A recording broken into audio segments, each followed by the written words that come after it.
Happy Valentine's Day, everyone. Welcome into the Voice of College Football. Appreciate you stopping by to show some love. I'm sure there will be more puns to come. So thanks for being here. Comments and questions are welcome, as always, and do all those good things. Please like the video and subscribe here at the Voice of College Football. Our subscriber count is soaring toward 100,000. You know what? In honor of Valentine's Day, which first and foremost, I know I should have red on. I can only think of one red shirt. I've got one red t-shirt. It's really ugly. Red is my favorite color, but I don't wear it much because it's a bit strong.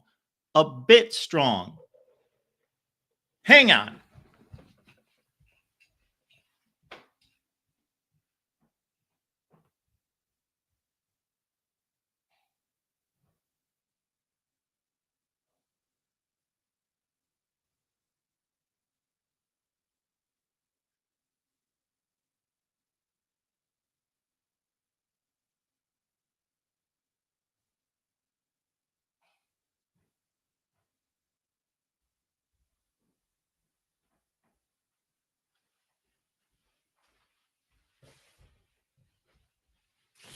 And yeah, there's nothing going on in college football, by the way. And if you have something, please leave it there in the chat, because I looked around for a half hour for college football news. There's nothing going on, but no, don't go away. Stay here. This is sometimes the most fun shows, is when we've got nothing to talk about. So let's see the Voice of College Football jacket. It's too warm. Although I am such a wuss these days. I just went outside for a quick walk. Just wanted to stretch out my legs a little bit before we jumped online here. And I initially went outside and I almost turned around and came back in to grab a jacket. That was pathetic, because I looked at my phone and I thought, is this me like being a wuss more than I ever have in my life? I'm the guy that when I used to take my kids to the bus stop in 10-degree weather would be out there with shorts on. I was that guy. And now I can't go outside and it's 68 degrees outside and I want a jacket. I suppressed the temptation to go get a jacket because I thought, this is ridiculous. And I'm glad I didn't, because I went for a walk and it was fine. So yeah, the Voice of College Football red jacket there. Not my favorite, but a good selection. And by the way, we used to have merch available. I don't believe we still do. And regardless, we are going to address that sometime this year. Hopefully, it's on the docket. All right. It's gone. I don't know how this got into my wardrobe. An Ohio State shirt. I am a neutral college football analyst. I don't know. Yeah, if I would have gone to get all my blue accessories, of course, I'm sure I would have found some Michigan shirts as well. I did not buy that. That's like old style. I don't know when that was in. I don't wear that. I don't know how many times I've worn it. Maybe 3. Sorry to whomever bought that for me. That is not red. That is gray with another Ohio State red. And obviously, no. I just grabbed, like I had a row of red there. Trying to think when I got this. I did not purchase this either. This was from like being in a wedding or something. We were playing golf. Yeah, that's where I believe I got that. And then I actually didn't come up with the shirt I thought I would come up with when I went to go get all that stuff, because I do have a rather loud red dress shirt. But I don't know where that is. Another Voice of College Football red shirt. Anyway, yeah, I was not thinking. Speaking of Valentine's Day, I don't have a woman to dress me these days. Have not for a few years now. So the blue on Valentine's Day. I know I did my best to craft a bit of a theme here, but I didn't go even with a basic red shirt or pink. Don't have any pink shirts right now, but I'm not against pink shirts. I am certainly not against pink shirts. I remember having a pink shirt or a pink accessory type shirt when I was like in grade school. And I had some kids make fun of me. And this is, I'm like in 5th grade. And at this point, boys don't wear pink. But I had some like pink stripes here and there. I thought it was cool. I liked it. You know what we should probably do? We should go with as much red as possible. We're going full theme here. We got that. I think we've pretty much exhausted the red helmets. That's about all we got. Yeah, USC you're going to have to do. We'll put you up there. And that's about what I've got. Nebraska, in the spirit of things, sure. So yeah, leave those comments and questions. Let's talk some college football of sorts. And again, if there's any news today, we will cover the news, but I saw nothing for a 3rd consecutive day. The same exact headlines on CBS Sports and definitely on ESPN concerning college football. Amazon links in the description section of all the videos. You would help us out tremendously if you would just shop on Amazon. Well, I am not promoting Amazon, but if you do shop on Amazon, please use the link that we provide in the description section down below. We've got a couple of big specials coming up this Monday, February 17th. We've got the Ohio State-Michigan all-everything debate. It's going to be a good time. Good time. I'm telling you. 6 p.m. Eastern time. Be here. Then the following Monday is the State of the Voice of College Football address that we give each and every off season. This is our new show, by the way, that we are coming your way each and every day, Monday through Friday, at least, Monday through Friday here at the Voice of College Football. And this is our daily show. And we're going to show love to our Patreon members and our YouTube channel members down below on the ticker. Thank you so much for being a member. We mentioned yesterday that while your membership is appreciated, we're going to have a live stream here in the next few weeks to talk about the membership and what we should do with it. So, but thank you in the meantime for being a member either on Patreon or YouTube or both. So every day, 4 p.m. Eastern time. And if you're joining us for a first time, which I'm sure with about 2,000 people watching us, I'm sure that there are many of you who are coming across us for the first time that we don't typically have shows like this. We're going to talk about frivolous, stupid things and emotions toward college football and things that make absolutely no sense. It's not usually what we do. We go through the news of the day. That's going to be the format of the show. News of the day. Excellent guests, I promise. Even though this is day 3 and I've had no guests, and I tried to bring on guests, I get the feel that it's basketball time. We're going to kind of let that go into March. We will bring on some guests, but I'm not going to extensively pursue really good guests until we get past basketball. And I know that a lot of those folks are involved in basketball right now. So we'll just let them be and focus on March Madness.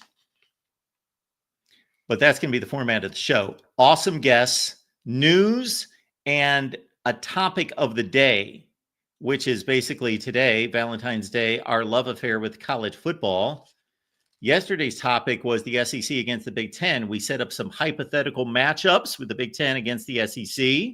We looked at last year's matchups and who won those games and what that really meant. And we looked at historically through the generations, decade by decade, who's won the games between the SEC and the Big Ten. Of course, they're the two power brokers in the sport. Speaking more of Valentine's Day as well, also keep in mind that if you do have a loved one, whether that be a sweetheart or a child, a mom in particular that you purchased for, when I did not have a significant other, certainly and even when I did, would focus on my dear daughter, my precious daughter, and make her also my focus of Valentine's Day, and my mom. So if you need to run out to the store, please keep us on your iPhone, but run out to the store and make sure you take care of business. You don't want to mess up on that. I was in a meeting earlier today and somebody mentioned No names, please. Somebody mentioned that they forgot to purchase for their wife today. You don't want to do that. Don't forget today. But they were able to run out to Target and take care of business, I guess. The Ohio State, Michigan, All Everything debate show is coming up next Monday at 6 p.m. Eastern time. So we'll be here with our regular show at 4. Then we'll go to debate at 6 p.m. and I will be primed and ready. Maybe the Michigan fans and the Michigan callers will have that much more advantage on me. Maybe they'll be a little bit in a favorable position, having this kind of worn down on me for a couple hours. So I won't be completely fresh. So that'll be to your advantage, and you will need it. I saw a Michigan post on Facebook the other day. They were bragging about the number of Super Bowl wins by quarterbacks, and that Michigan has 7, which is a phenomenal number, and Ohio State has none. Ohio State, not a great quarterback school, not a good quarterback school, not a mediocre quarterback school. With all the great talent coming out of Ohio State, absolutely, it's been a bad quarterback school. Up until a few years ago, the last guy that came out was pretty darn good, and we will see going forward. Justin Fields also is at least playing in the NFL. But it's one guy. Not like 5 Michigan quarterbacks accounted for 7 Super Bowl wins. It's one guy. So I could not resist. And of course, I got in the chat and basically said, this is the only modern category that you win. This is it. This is it. Be proud. Boast all you want. You're right. It's 1 quarterback to none. Good job. All right. A couple of weeks ago, this was during the college football playoffs, our discussion after the game turned into a musical discussion. So that comes to mind in lieu of Valentine's Day. So if you want to leave your favorite love songs in the chat, we will read those off. But day to day, it's going to be college football news, great guests, our topic of the day, which was the SEC against the Big Ten on Thursday. And then we're going to take your calls, but you're going to have to push us into overtime for some bonus time. But we will take at least 1 call per day. We'll probably take more than that today because I don't have a whole lot to say, except I love college football. But I did post this poll both on Twitter and here on our YouTube channel. There's probably not too many votes at this point because I just posted this, I don't know, a half hour ago. So let's give this a look.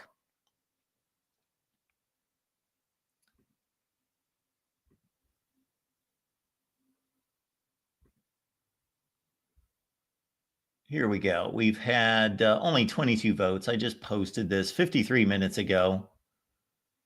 And some people probably came across it and thought, Mark is losing it. What is he talking about? You and college football on Valentine's Day. So meaning, since it is Valentine's Day, we're going to go theme. I'm not big on themes, as you've noticed. I'm not the most creative guy in the world, but I kind of latched onto this one. This was a pretty easy connection to make. It's Valentine's Day.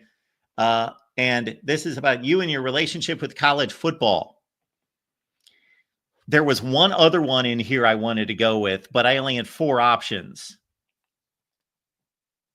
Are you madly in love with college football right now? Are you happily content?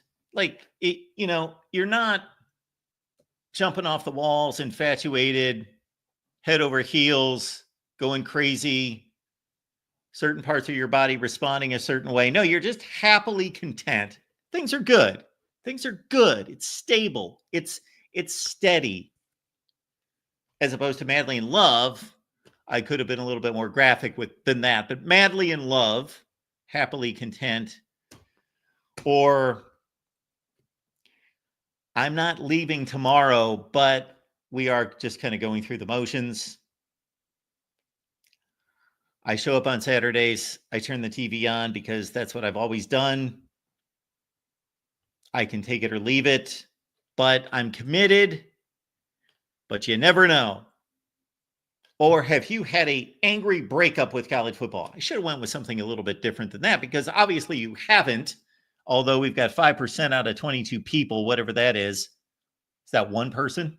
Yeah. So one person out there has had an angry breakup with college football, and I respect that.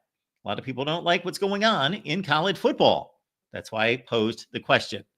So go to the front page of our YouTube channel right here, and you can vote there. Or I also posted this on X. Let's see what we got out of these folks. Again, I just did this. I should have done this earlier in the day. So we only have 18 votes there, and fairly similar stuff, although a lot of people going through the motions. Going through the motions. I wanted to throw one in there that was more along the lines of, are you cheating on college football? I guess I really couldn't consider it cheating because it's the off season and most of you enjoy other sports. So you're not locked in on college football. We certainly don't have as many people watching during the off season as we should or would like to, or that we do during the season. But are you cheating on college football? Are you having an affair on college football? That could have been another option we could have thrown in there. So I love college football. Have I loved it more in the past? That was going to be another thought. I almost threw out that question before I came up with this one. Do you love college football more today or less today than you did 10 years ago? Moose, I love this. Ohio State fans, Kings since 2000. Do this for me, Moose. Count up wins and losses, Ohio State and Michigan, and Big Ten championships, and everything else since 1970. Not since 2000. Go back to 1970. The integration of black athletes. How about that? Go back to 1970. Go back to 1950. Go to 1950. How about that? That was a while ago. Who remembers 1950? Go back to 1950. Who wins those comparisons?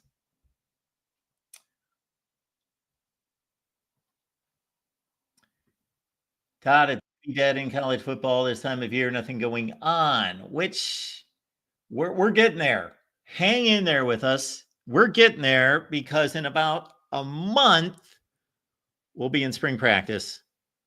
And I got to tell you, and we're going to talk a little bit more about this when we get to the Voice of College Football, state of the Voice of College Football, much like the union address there, the State of the Union. I will be here all night, 2 Mondays from now.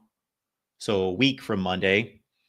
That I get caught in between. Do I quote unquote waste my time producing content that does not pay me?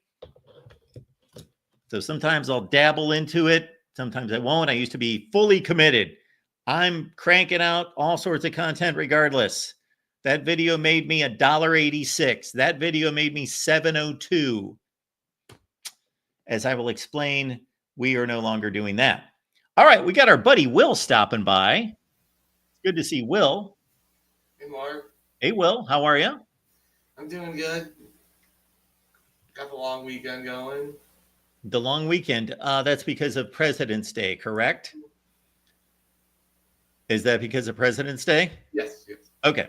The only reason I knew that is I was in the post office this morning, and this woman, the clerk there, was reminding everybody. So I heard it about 12 times before I got to the counter that they were closed on Monday for President's Day. There you go. I don't know if I'm happily content or madly in love with college football. I get it. Yeah. I'm trying to think. Has there been a time in your life that you loved college football more? More. Mm,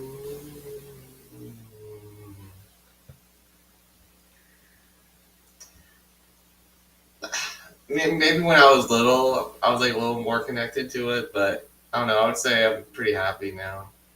Okay. If you don't mind me addressing something really quickly here. So Moose says, Mark, you said anything before 1970 doesn't count, right? No, I have never stated anything close to that. Nothing. I have never said that.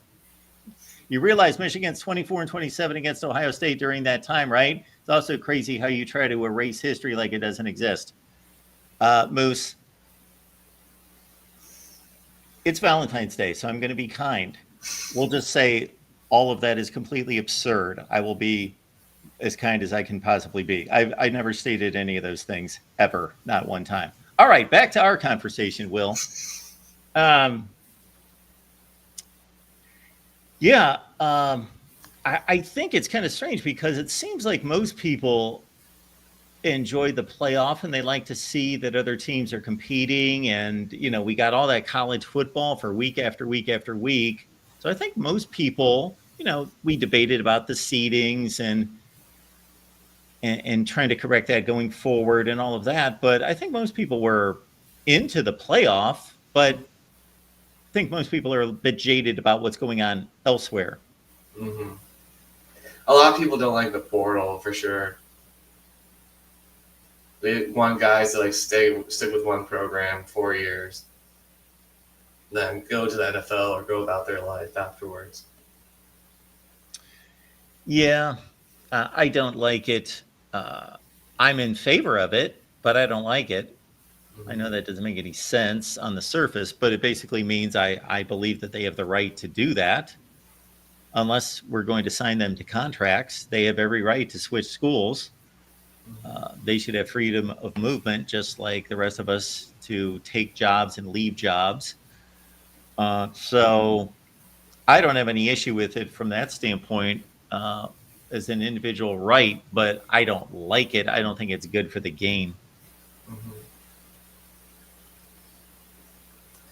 So, Mark, I know you've probably talked about this before, but what are your quick thoughts on Matt Patricia? Well, the comments I made about Matt Patricia the other day were basically that, and I haven't done this, but I was just making the comparison between he and some other coaches in looking at, since he's had various stops, how did his defenses perform, or how did the defenses in these particular places, how did they perform before he got the job, during his tenure there, and then after his tenure? And then can we point to any kind of circumstances that would have favored his run there, or what preceded or succeeded him?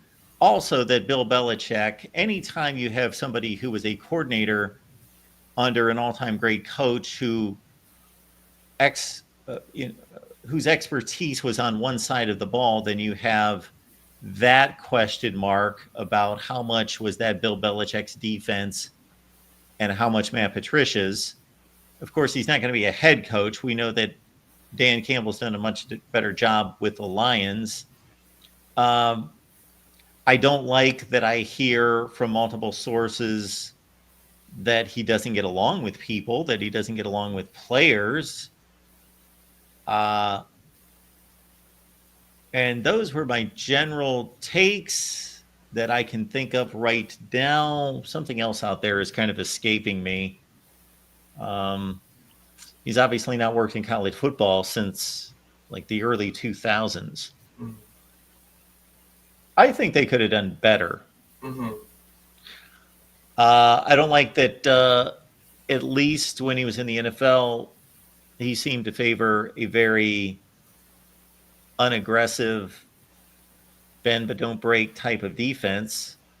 I don't want to see that at Ohio State. You line up with better talent almost every week than anybody on your schedule. So why would you play like that? Now, that doesn't mean he can't change. So those are my initial thoughts. Mm-hmm. I just felt like the defense with the Patriots got worse when he was there, but I mean, it could be I mean, he's playing with Ohio State's defense, not like an NFL defense that's like close to equal talent to everyone else. So I feel like he'll probably be different at Ohio State than he was at other places. But I wasn't impressed with him with the Lions or Pats. But I don't know. I'm not that impressed with Chris Ash either. Besides what he did at Ohio State, I felt like he was kind of confident everywhere else. So I don't know. I mean, I'm hopeful that he'll do well in Notre Dame, but like he's not like when they hired Chris Ash, I was like, Chris Ash, what are we doing? But it definitely emphasizes what a nice job James Franklin has done in hiring defensive coordinators at Penn State, because obviously he catches all sort of flack and criticism about all sorts of stuff, not winning big games in particular, but Brent Pry to Manny Diaz to Tom Allen and now Jim Knowles is a pretty impressive run for Penn State with James Franklin. He just has to. I mean, I felt like even this year he did not beat any team with equal or like close to equal talent than him. So he's got to get over the hump this year with everyone coming back. Not everyone, but a lot of main pieces coming back. So I guess he would have had what, 3 opportunities to do that? Mm-hmm. Ohio State, Oregon, Notre Dame. Yeah. And that's why it's difficult for me to judge, and I've said this, people have asked me, whether Penn State really had a great season. Did they really break through? Well, they broke through because the system was different. Mm-hmm. So the pros and cons are that on the Penn State side, they did go 11-1, where they usually go 10-2 at best. They did go 11-1. They have not done that under James Franklin. But on the flip side, there was not the other team on their schedule, meaning Michigan or Oregon. So they got one of those off the schedule that they pretty much had it set up as an 11-1 schedule. On the breakthrough side, they made the playoff, of course, but on the con, they would have made the playoff in other seasons. They made the playoff because there was a 12-team playoff, although they may have made it this year, of course, with a 4-team playoff because they were that highly ranked. And as Adam says, Drew Aller's a disgrace. That's a bit harsh. Well, I'll say this for Drew Aller. I'll say this for them. J.J. McCarthy had a stinker against TCU and came back and won a national championship. Whether there's cheating involved or not, he got it done. So, like, Aller can have his redemption season like McCarthy had. Yes. So we'll see. We'll see if he can do it, but that was a brutal pick. It was, and the entire game was not well played by him. He was just off. Mm-hmm. My mom's like, it's coming. Like, because, like, she's been watching the games with me. She's like, the interception's coming, and then it came. Oh, wow. Who said that? My mom. I was watching the game with my mom. I kind of had that feeling, too. I had it more from the standpoint that I thought, what are the odds they're going to drive this ball and win the game versus they're at their own 15-yard line, and Notre Dame's got a very opportunistic defense and really good secondary. So I had an uneasy feeling about it myself. Mm-hmm. I was not rooting for anyone. Not that I had that kind of uneasy feeling, but we had a great call. Oh, Will, if you've got 15 minutes to waste, you need to go to the only caller we had. I only took one call yesterday. Near the end of the show, our guy Caden called, and I kind of called him out in the chat. And that's why he called, because I told him I was available for therapy. He was saying that now why he chose these 2 teams, I have no idea. But he was saying that West Virginia is better than Notre Dame. Oh. So we proceeded to listen to that lunacy for about 15 minutes. Is he a WVU fan at least, or? No, he's an Ohio State fan. Oh. But he said that West Virginia, Kansas State, and Pitt are the next 3 teams that are going to compete for a national championship. I would be happy for Joey if WVU could compete, but sure. I think for sure they can compete for the Big 12, but I don't know. Yeah, anyone can compete for the Big 12. Mm-hmm. But yeah, I saw just sharing that. Mike 3883, what do you got here? We appreciate the contribution. Is a shared natty 1997 a more legit natty than 3 years of cheating? I don't know. We'll have to weigh that out, Mike.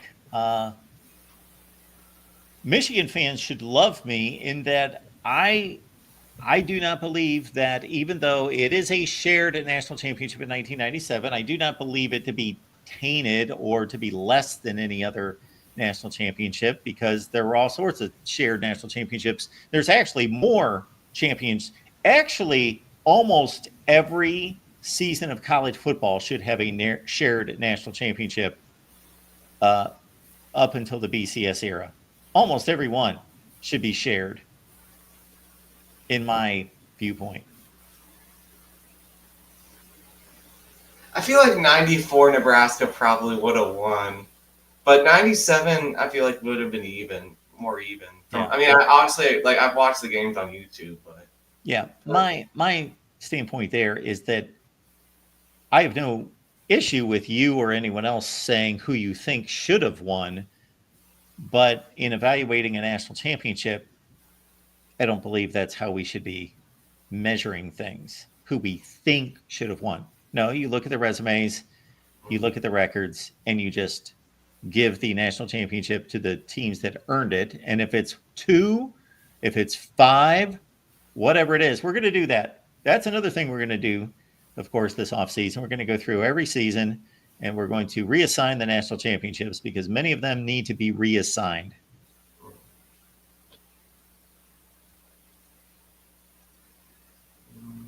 What do you think of Miami? I gotta tune into your Miami show. What's your I forgot that guy's name. I know his face, but you're a Miami guy.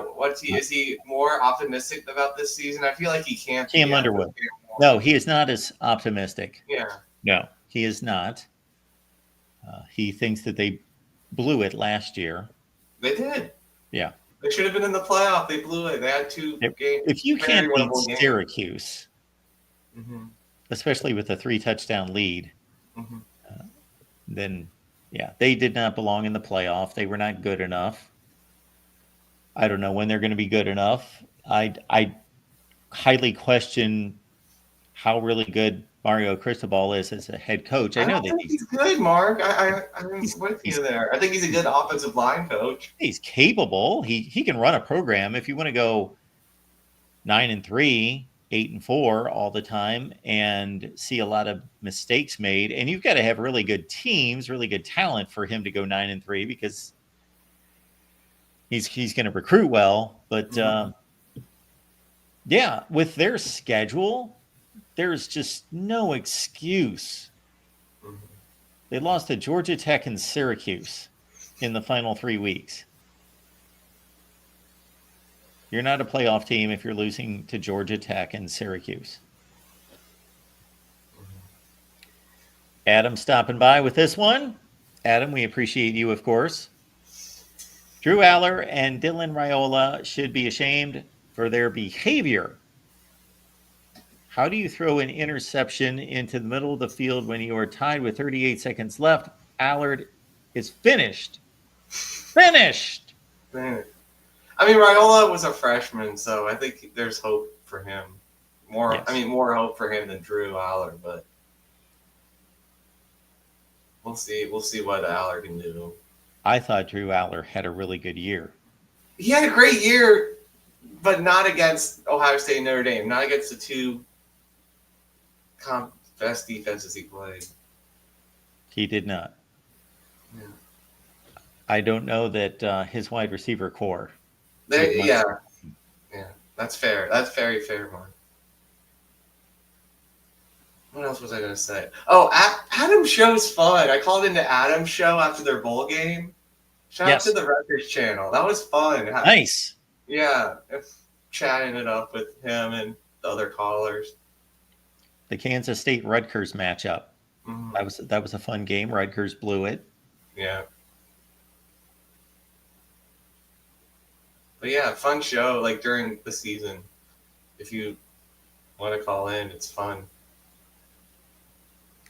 Yes, everyone. And I do such a poor job now because we got too many shows for me to keep track of. I believe the Rutgers show is Tuesday at 7 Eastern. Mm-hmm. So you can join Adam, everyone, with the Rutgers show Tuesday at 7 Eastern. It's good to see Adam here. Adam coming with some strong takes. He was a big proponent for South Carolina and Florida late in the season. He picked Notre Dame to win the national championship. Mm-hmm. What's funny is I believe he did that before any games were played. Maybe he did that after the Texas A&M game. And then people were calling him out, of course, a week later. That's what people do. They overreact. And then, of course, Notre Dame almost won the national championship. Yeah.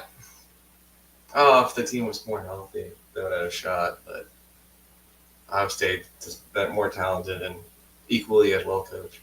That was at least my national championship pick when the playoffs started. I picked all the games right. Mm-hmm. That's why Mark runs the voice of college football. Not that I don't miss a game from time to time, that's for sure. I won't tell you who I picked to play Ohio State in the national championship game before the season started. So I was a bit off on that one. It wasn't Florida State, was it? I went with, no. Okay. I went with Alabama.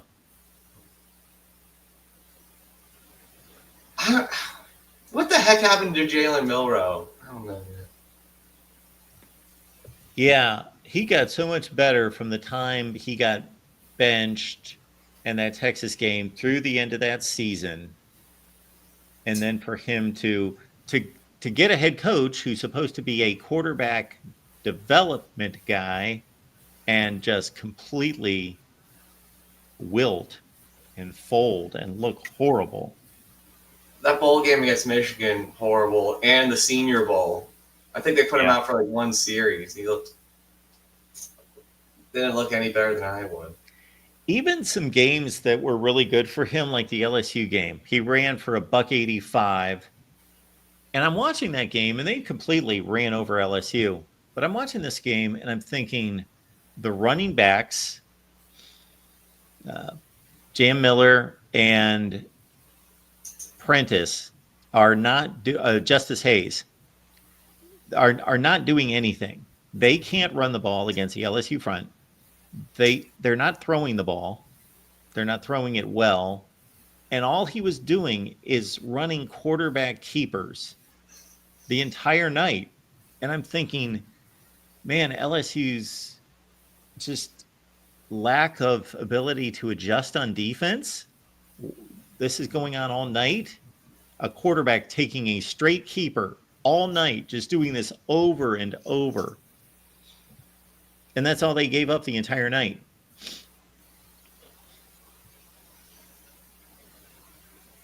I don't know, man. I mean, I don't want to put it on Kelly again, but like, yeah, this is working out pretty well for you. Yeah. And Notre Dame here with Brian Kelly. Like, it's not. I've gotten over it a bit. I have matured about it a bit because of the playoff success. Well, they were just they were so far off the radar this year. You know, they lost the first game, then they won 6, but I don't know that anyone really noticed outside of people like me and you, because I started to just say, I don't think they're this good, but they are playing themselves into SEC championship contention. And then even after they lost another game, which was, of course, their first conference loss,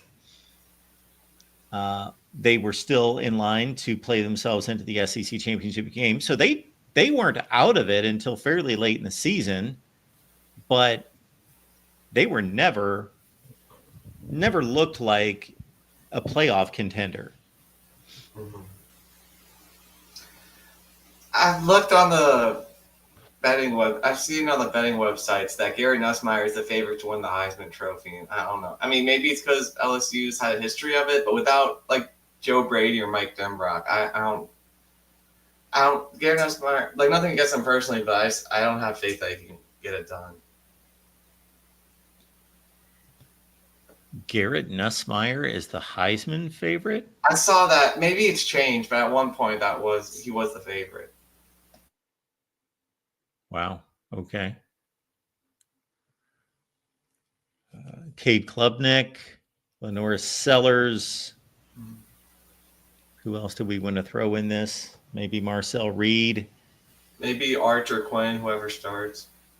Yes. For sure. I don't know if you can obviously not bet the Texas quarterback position, but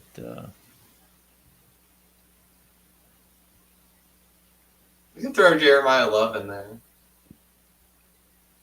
Sure.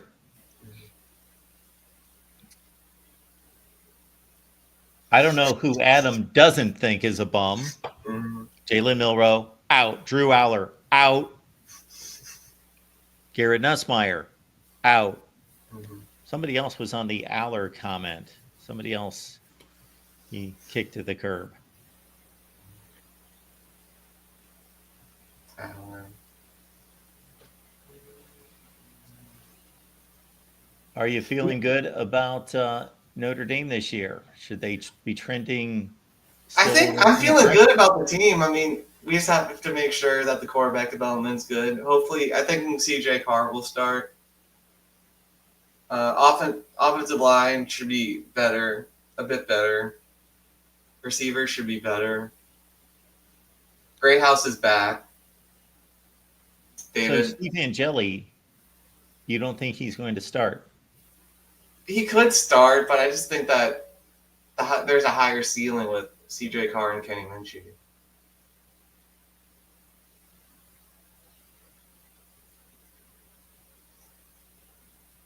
The defense, I'm a little concerned about the defensive line, but I think Al Washington will get his act together. Linebackers should be great. Defensive backs will be great. I just don't think Xavier Watts is that replaceable.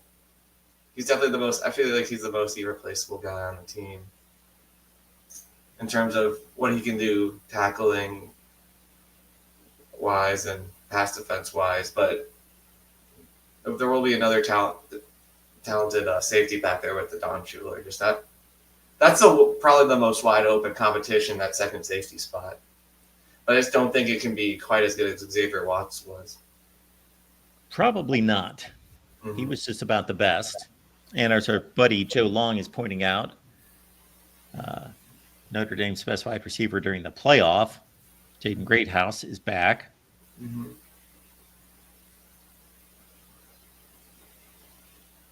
Malachi Fields, Virginia transfer, I'm pretty excited about. Yeah, so Will Pauling and Malachi Fields, yes. Mm-hmm. Both caught over 100 passes in their careers at Wisconsin and Virginia. Those two guys coming into the offense, yeah. So I'm guessing CJ Carr is pretty much just a very athletic dual threat guy with a big arm. Mm-hmm. Yeah, I mean we haven't really seen an elite passer really since Jimmy Clausen. So excited to see him out there. DJ Lagway, he'll get some love for the Heisman this year. He still looks a little raw. Like you can see the talent, but we'll see if Billy Napier can improve him.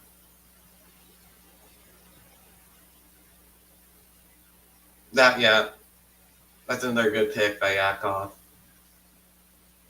Jeremiah Smith. Good to see you, Yakov. Adam reminding me that I got West Virginia fans riled up this offseason because there was a show, I think it was on the SEC network, where they were running down their top 100 players going into 2024. And there were all sorts of West Virginia fans that were upset because Garrett Green was not on the top 100 list. And then I posted that he shouldn't be on the top 100 list. I don't even think he should be considered. And they went nuts. And Garrett Green turned in a pretty marginal season. I was very disappointed by him against Penn State. I thought he was going to play a lot better.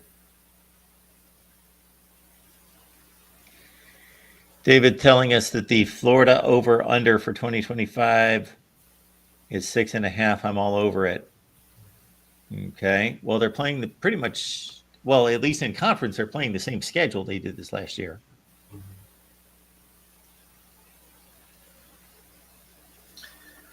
What do you think about Georgia? Like, they won the SEC, but they did not look impressive all season. No. Do you think they're going to take a step forward? As it stands right now, no. I'll be interested to see how they address their wide receiver position, which was and offensive line horrendous, and their offensive line. Yes. When they blew assignments, they blew them in a big way, as you well know, and not just talking about that one play, but that happened in key spots against Texas as well. And I don't have a real good feel on Gunnar Stockton one way or the other. He was okay. He's a guy so far, but of course he could improve considerably. Yeah, I don't think that they're trending up. I don't think that this is a season that they're going to be. I don't want to count them out by any stretch, but they have a lot of question marks. And again, Gunnar Stockton, more runner than thrower. Their running back situation's in good shape. I do like the freshman, Nate Frazier. He was good. Yeah, and he should get better.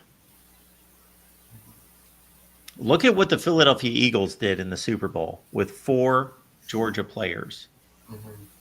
They all fell in the draft because they're all driving crazy. Yeah, you get them a ride to the game and you're all set. You just go ahead and draft them. You get them a ride to the game. This might be bad to say, but when that shooting happened, Kirby must have been like, "Oh no, was it my players?" Like with the car situation. Yeah. Somebody posted the draft position or the recruiting ranking of the entire Super Bowl lineup for both teams. And just to see those 4 Georgia players stand out, they were all top 50 or 60 players in the country.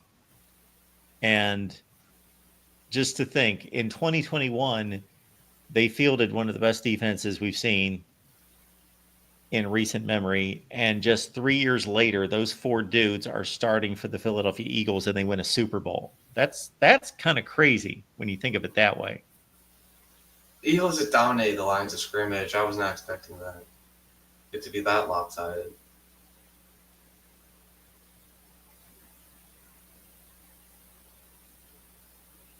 Yeah, I don't really get this whole driving thing with the Georgia football team because this isn't something that we hear going on with other programs.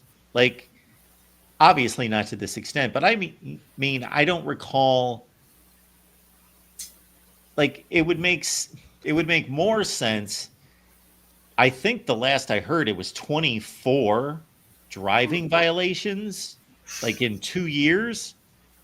Like if there were 24 in the rest of the SEC, and we were hearing every so often, okay, a Florida player went crazy and was driving 120 miles an hour, or this group of South Carolina players, they were doing but not that doesn't happen, that they aren't out speeding or driving drunk at times. Other college football players, there's a zillion of them out there.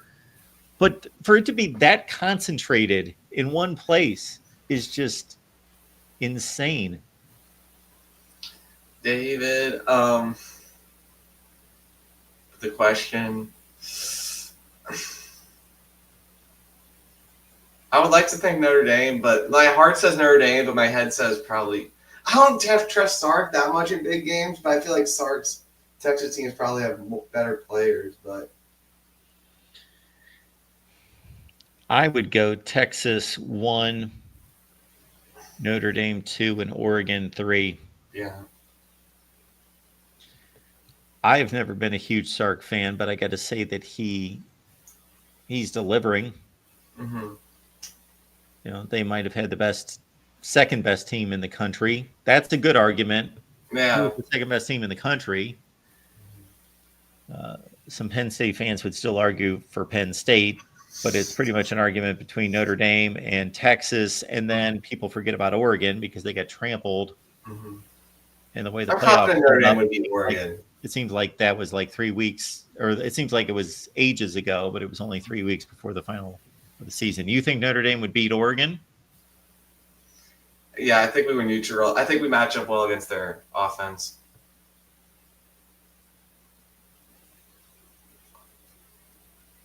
I think our DBs would be able to cover. Yakov always likes to go into the history books here.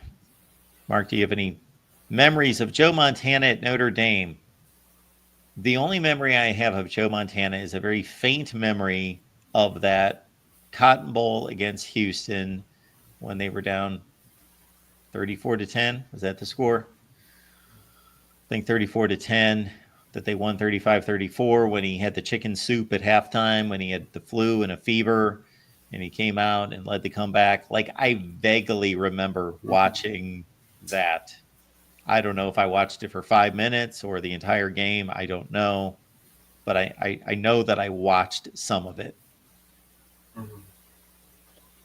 Did you ever watch the old Notre Dame replays on Sunday morning they had back then, or no? I do not recall doing that. I watched the Ohio State replays late Saturday night. Those used to be on at like midnight. Yeah. Like my dad's older brothers, they said they watched that. It was like Lindsey Nelson, Paul Hornung doing the games. So I don't know where. And you might have been too old. You might have been too young for that because my uncles they're like mid-60s, so you're probably not quite there. Yeah. But yeah, it was fun. I was talking at the wedding I was at.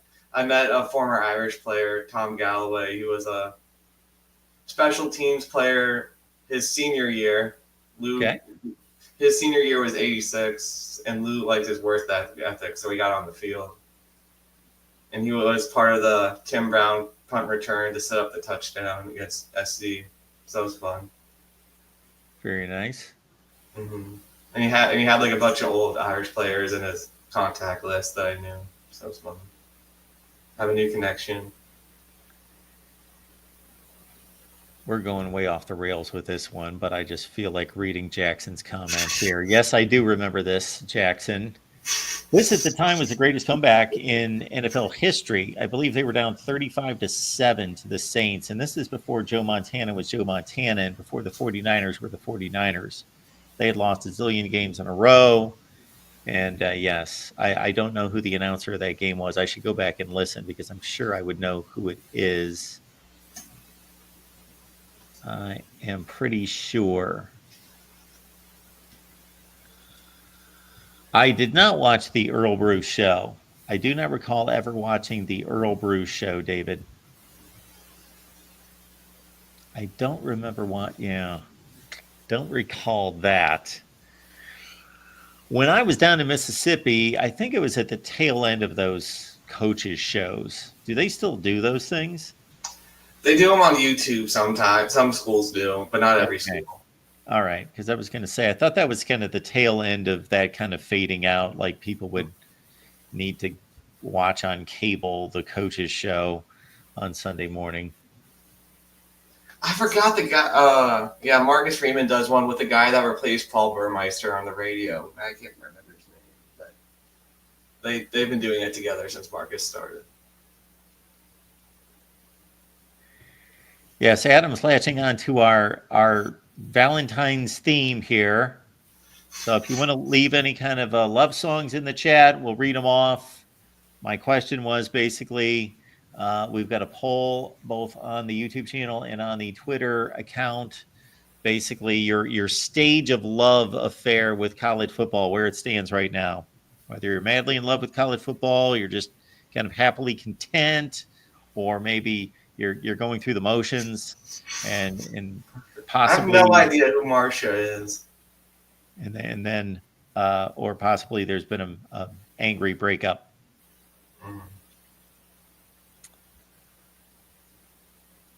But I don't know. I mean, Adam's saying that Notre Dame doesn't have the DBs to beat Oregon. I mean, I know Benjamin Morrison was hurt, but I still think Christian Gray, Leonard Moore, Don Schuler, Xavier Watts,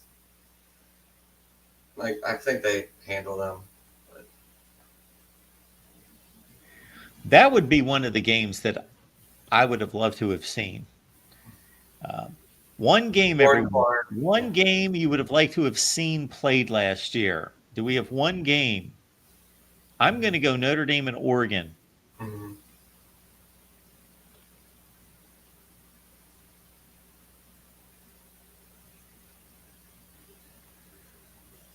That would have been fun. I think they did like a home and home, like late Dan Devine, early Jerry Faust, home and home. I think that's the only time they played. Did they? And Oregon would have had, I don't know if that was Rich Brooks, probably before him. I can't think of who would have been at Oregon at that point, but they were pretty lousy. Yeah. That was after Ahmad Rashad, right? I don't know if they're that great. Yeah. With Rashad and Faust. Those are the only two old Oregon players I know. Dan Fouts and Ahmad Rashad. A great combination. I think their last years were like 73. Mm.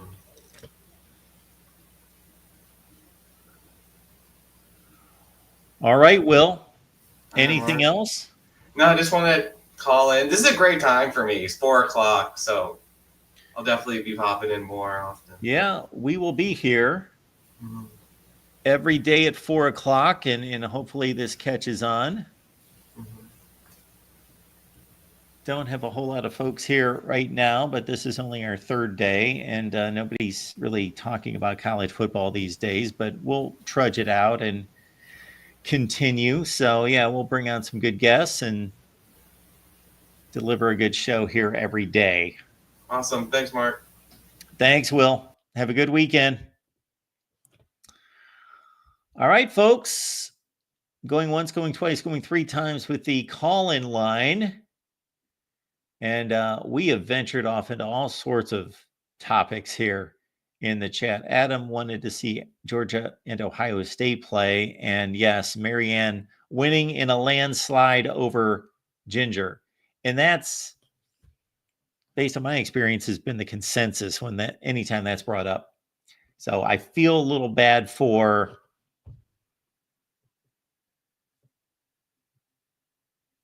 wow, can't think of her name. Who is that? That's give me a name, somebody. Wow, I wouldn't think that I would have forgotten. You've got Dawn Wells, Marianne, and Ginger is can't think of her name. It's on the tip of my tongue. Adam, what's going on today? Hey, Mark, how are you? I am doing great. What's up? Great. Thanks for taking my call. Just be a couple of minutes. I had an idea that I wanted to run by you. So, Louise, jeez, I can't believe I forgot that. Okay. At these top Division I schools, you have a lot of second and third stringers that are still very talented. I was wondering what you thought, given the very long offseason in college football, if there should be maybe a spring college football league reserved just for the second and third stringers to, say, play a 4 or 5 game season, to keep our interest and to give them real game experience, to improve their talent and to keep college football more present in the athletics landscape. What do you think of that idea? I think it's an interesting one. Folks, did you hear this proposal by Mr. Lamparello. A spring football league of 4 to 5 games played by backups, second and third, fourth teamers. I can't imagine that the coaches would be too invested in this. I don't think that maybe the coaches wouldn't be, but we're living in a player-run society right now. And I think that those backups would be thrilled to be able to say in the spring, hey, Georgia's going to play Ohio State, just the backups. Alabama's going to play Auburn, just the backups. It gives them real game experience. And it's something that might excite the fans. And this drought of the offseason might be mitigated a bit. So if you have hopes of being a first-team player and you're playing for the Georgia defense, and let's say you were on the high end of the cut or the low end of the cut that is reserved for the fall, so you're on one of the best players going to be playing in this league, but you believe that you had an opportunity in the spring to get more playing time for the real season in the fall, what would be your incentive? To impress the scouts, to get more game experience, to solidify my position as the best at the position, and to play football, which is what they should love doing. Well, that's what they love doing, but I think we all need to be realistic about what we love to do. So, for example, many times I get on here, I don't necessarily know what people think, but I more and more have to make a business decision as to how long I'm going to stay on and make $0. So am I supposed to love what I do? Of course I'm supposed to love what I do. And I do, but I got to get paid. They have to get paid. It has to benefit them. Well, when I see the spring games at some schools like Alabama, they get about 50 to 60,000 people. I bet you if you had a 4-game spring season with a championship game at the end between the top 2 teams, I think for the players that haven't played the previous year, who want to improve their skills, who want to play for something, it might be a lot of fun and something to think about. I know it's outside the box, but why not try it? What's the worst that can happen? I have little doubt that it would be fun. It would be fun for us to watch extra football. It might be pretty sloppy football. And I just think that the coaches, first of all, they don't want to lose players to injury, and not just injury, getting beat down. These players are coming off difficult, in some cases, 16-game seasons. And a lot of the top players don't even get that physical in spring practice because they're still licking their wounds and peeling from the previous season to get ready for the next season, that I know that these coaches would not want to subject even their best backups or even their mid-tier backups to more injury and just getting worn down. Well, my response to that is toughen up. Let's go back to Vince Lombardi in the 1960s. You want to see how those players played, what conditions those players played under, what injuries they played with. I'm old school. 16 games is sound, that's fine. In baseball, Major League Baseball players used to pitch complete games over 70% of the time. Now, if they go 5 innings, it's something. Too many snowflakes. Right. Get tough. Get in the game. 4 games is all we're asking. Improve your stock. Give the fans some entertainment. Make some money for the university. Hey, I think that'd be something fun. And the last thing I'll say is I want to wish a happy Valentine's Day to Nicole Eggert and to Marsha Brady and to Marianne. Thank you for having me on the show, Mark. I appreciate it. Nice. Thanks, Adam. Appreciate you being here. Take care. We're having some fun today, folks, with some oddball topics related to your love affair with college football. And some of you have connected that now to your love affair with TV sitcom babes. So have at it. I don't think there's any comparison between Marsha and Jan. I can't see that. So I think we all can pretty much agree upon that. The I feel bad for Tina Louise. She always just gets trounced in these polls against Dawn Wells, Ginger, and Marianne. Although it's funny because that seems to be a pretty strong consensus. I would say 80%. Looking back 60 years ago, practically. Yes, that show started 60 years ago. 1965, I believe. You can check me on IMDb. I believe is the outset of Gilligan's Island. 1965 to 70, I believe, are the years. I might be getting that slightly confused with Hogan's Heroes, which I believe are much the same years. And I Dream of Jeannie were pretty much the same years. So anyway, very close to that range. Beverly Hillbillies, right about that same range.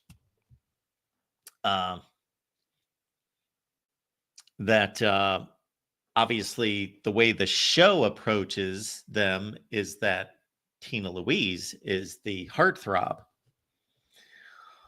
All right. We're going off the rails here. Troy coming in with Carol Brady and Joe Long, the blonde on WKRP. Of course, that was Lonnie Anderson. And leather helmets. We could play with leather helmets in the spring season. That could possibly be something there as well. Vandy Dandy, appreciate you being here. Spring football is nuts. Smart schools don't even have legit spring games anymore. So I wasn't going to call out Adam for being nuts because he's just trying to improve the game. And many of his suggestions are not, it's not that they're not realistic, that they couldn't happen, that they are not feasible, but within the current construct of the system, they're not reasonable or feasible just because we've passed that point. We have passed the point of playing extra football, and unless it makes money, and again, for coaches to have their attention diverted between I'm focused on preparing my team in the spring to compete for the real championship in the fall. Oh, we're going to play some games over here. And coaches hate change, and I don't know if they would be able to deal with that per se. All right, folks, we appreciate you being here. The Voice of College Football, again, it's every day at 4 p.m. Eastern Time when we just started this 2 days ago, so we hope it will catch fire. And, of course, this is a rough time of year, but it is Valentine's Day, so we're talking about our love affair with college football, and we got a lot of passion coming on right here with our guy Garrison. Garrison, what's going on today? Oh, not much, man. Having a good Valentine's Day so far. Got a nice text from the missus earlier, so that was nice to see. Very nice. Now I'm here trying to share the college football love with everyone else here. Absolutely. So I want to tell you a fun story about how I began to love football, if you don't mind. Sure. So it's one of those days you share away. Oh yeah. So in 2000, this would have been 2000 while I was in third grade.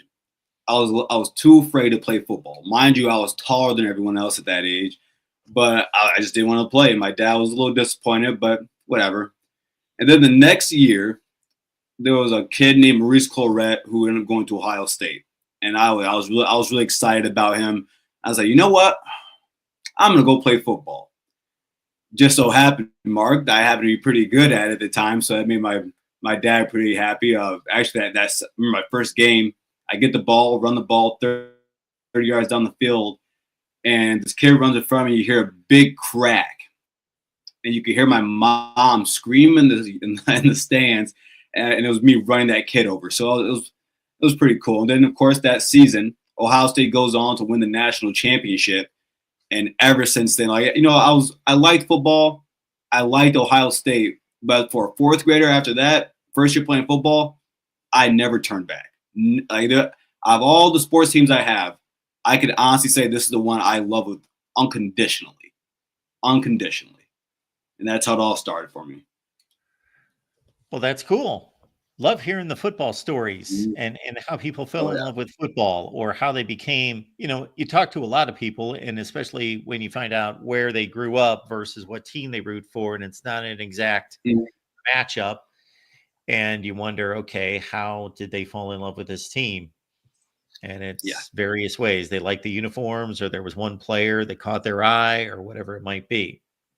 hmm All right, that's And good then stuff. also, yeah, no, that's a little fun fact. My that first year I went to Ohio State's football camp in 4th grade, my roommate was Evan Spencer. Nice. Yeah. But I had a question for you.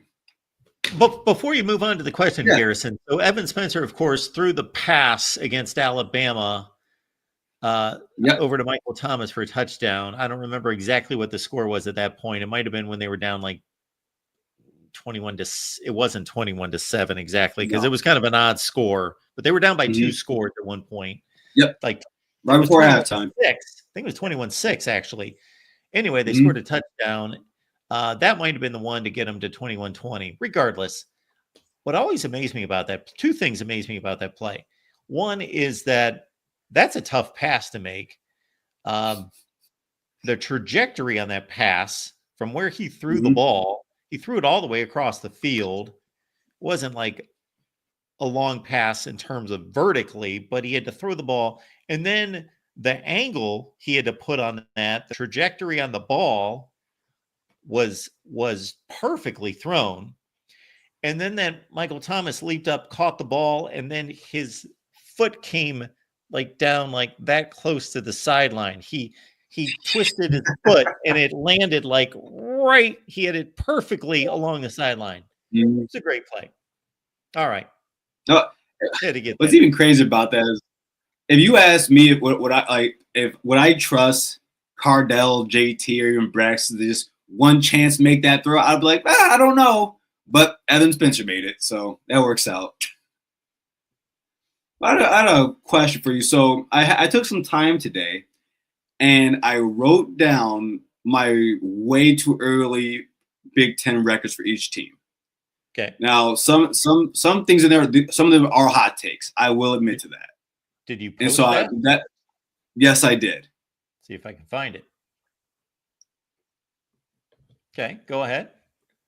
So I'll go with my biggest hot take right now. I have Iowa going 3-9 and 0-9 in the Big Ten. I don't have them winning one game. Yep. Huh? Well, wait a minute. So Okay. We yeah. just found this. Here it comes. So this is Garrison's way too early, or whatever he called it here. There it is. My way too early 2025 Big Mhm. Ten records. Iowa 0-9. Explain. So I went through their schedule. Now, Albany, I gave that a win.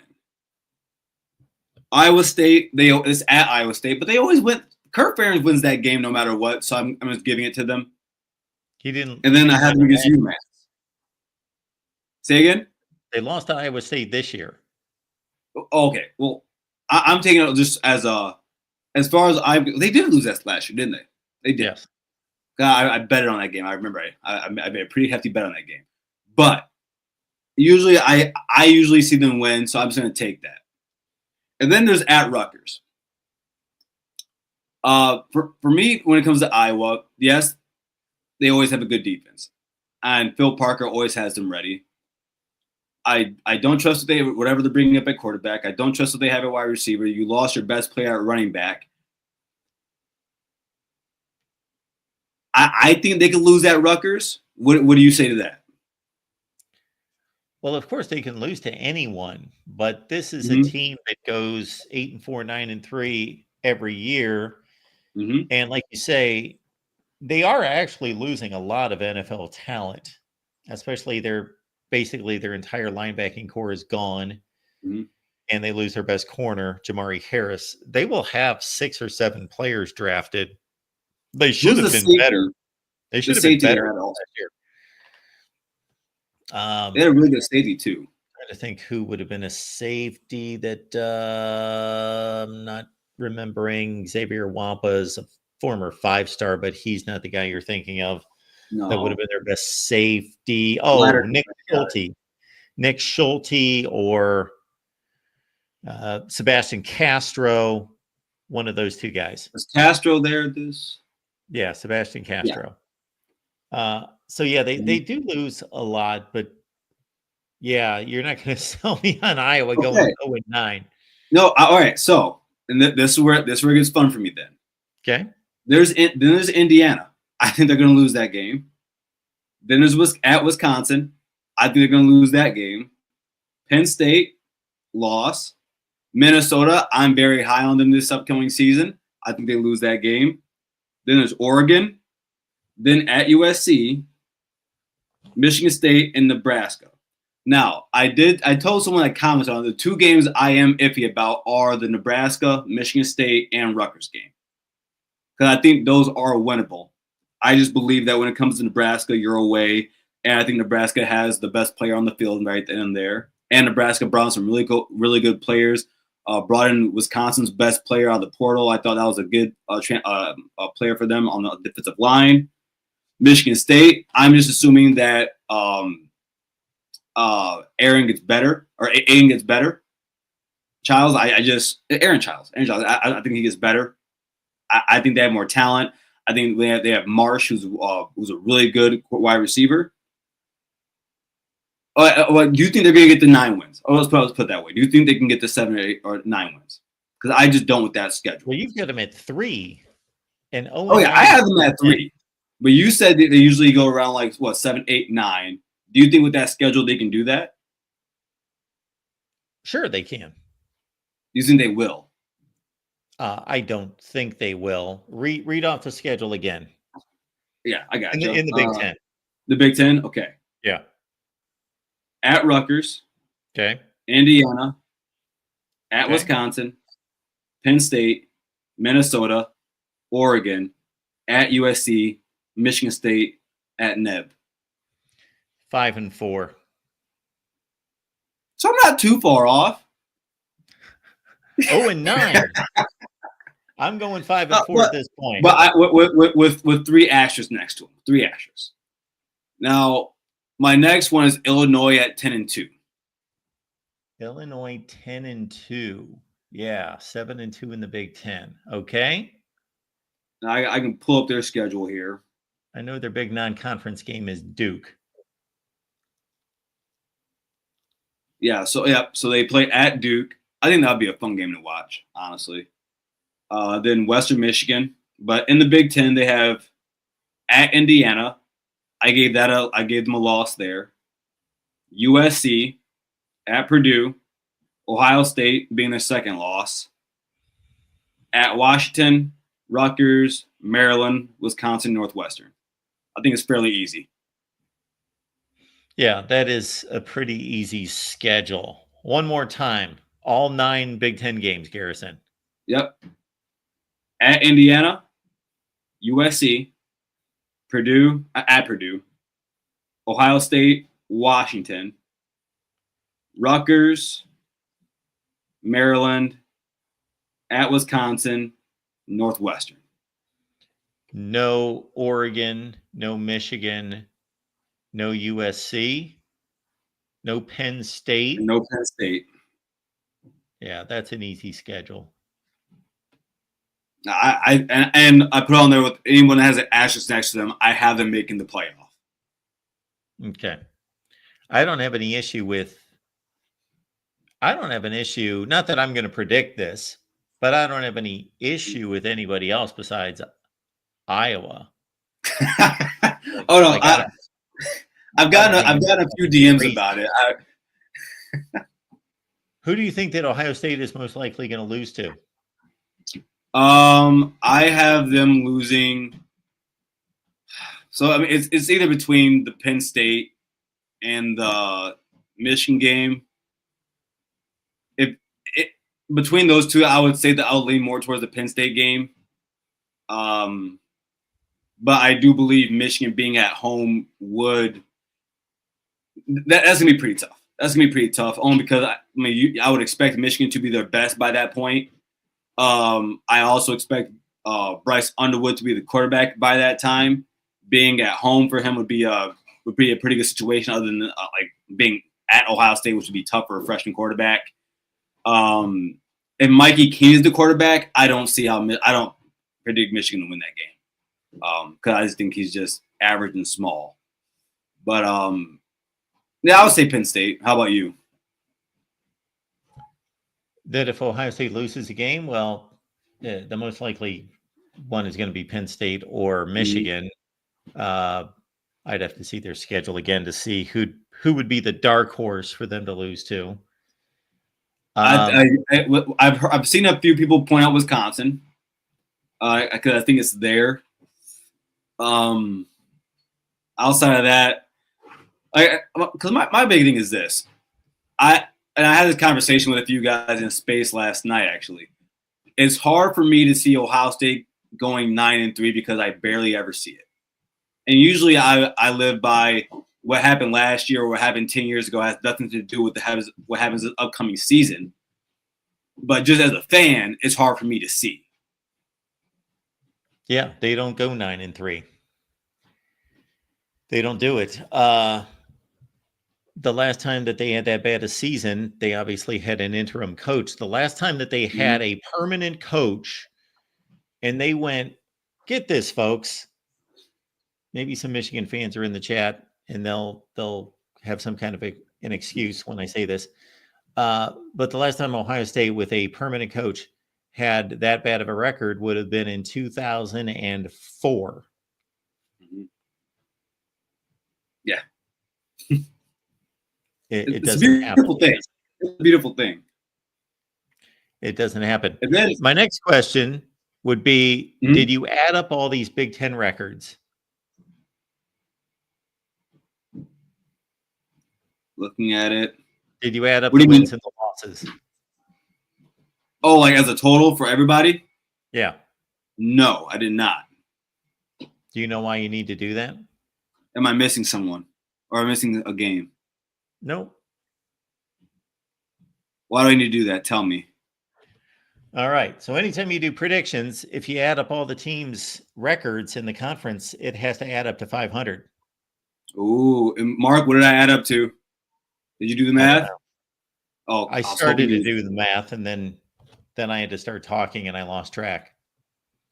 You know what I'll do? I'll add them all up. While I ask Siri to do it after that. When we get off here, that's what I'll do.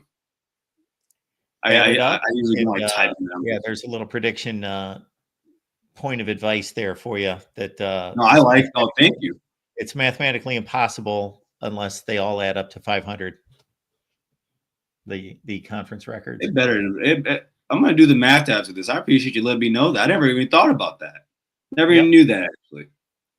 But that's all the questions I have for you. No, that's cool. Appreciate you stopping by. Oh, for sure. I've been listening the whole time. Loved it. But yeah, I'll get going here. Everyone, if you want to find me, you can see me at Ohio State at the Voice of College Football. With my co-host Ryan Stanos. We are live on Mondays at 8 p.m. and then also on Thursdays for our call-in show. We'd love to have you there. Eventually, I get tired of hearing myself talk sometimes. Yes. And then also Monday, Thursday, both at 8, right? Yes. Yes. Correct. Both at 8. Everyone. Monday and Thursday with Garrison and Ryan on the Ohio State channel. And we'll put that in the chat right now. And also, for all you Ohio State fans, pretty soon here I'll be jumping a video of the quarterback competition coming up this upcoming spring. Ryan Day had a few things to say about that, so go ahead and check that out here pretty soon.